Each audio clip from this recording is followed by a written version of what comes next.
amazing today. Zoe, love you. I'm not being funny. You make this look so easy when you do it. And it's really, isn't it? Really when you have to scary. Hold it all together. Yeah, when you have to work for a living, it's not good. Anyway, it's so great. We've got so much to talk to you about, but I want to start off with the main reason you're here, which is about the MND Association. Yes, absolutely. We lost my wonderful stepfather, Rick, to motor neuron disease back in 2012. So obviously since that, as a family, having gone through that experience, it's been really important to us. I know there he is with little Nell, little Granddad Rick, gorgeous, to spread awareness and raise as much money as possible.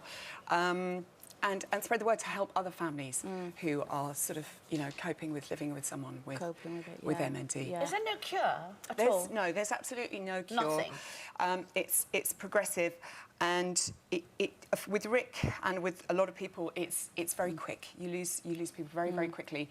Rick was first diagnosed. My mum said she sort of first noticed him falling up the stairs or little slips and stuff, and they thought, you know, initially it was because of his glasses. And then they noticed that he was having real trouble turning the key in the lock, and that's when they started to think maybe we should go and see a doctor.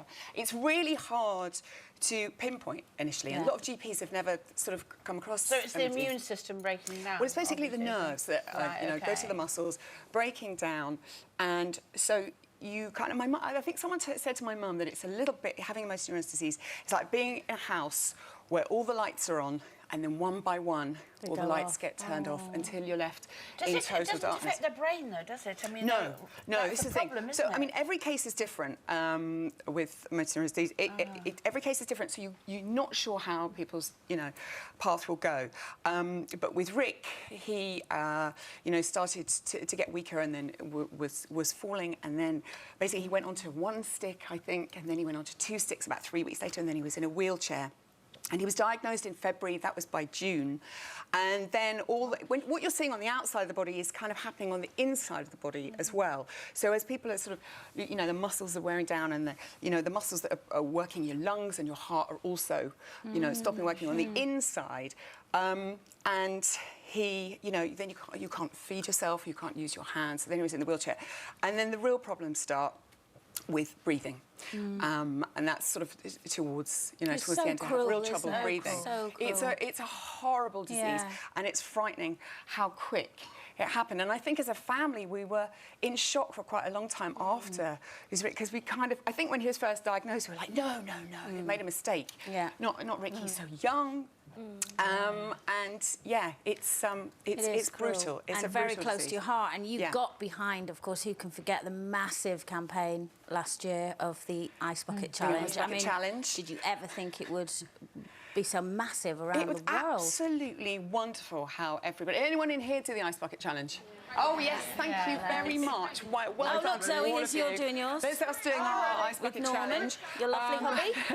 It was lovely. Do you know what? It was terrifying that moment. It was absolutely freezing. It is. But they raised £7 million raised in 3 weeks by everybody who took part. So that money is being really well spent, in case you're wondering what's happened to that money. Huge percentage of that money is going into exciting new research. Hopefully one day we're going to find the cure for MND. And then a lot of money has gone into, you know, training visitors who can help the families and care for families who are living with someone with MND. And my mum's just qualified, actually, to be a visitor, so she can go and use her experience to help families, you know, because it is, a lot happens, and when the breathing starts to get really difficult, you know, there's equipment that you have to be trained to use at home so that you can, because you become carers for... and then another load of money for, you know, another percentage that will go into raising awareness. And because obviously the more people know about it, the more people will recognise the signs, early signs. And, so it's all going look after to each other. Yeah, so where it's it should be going.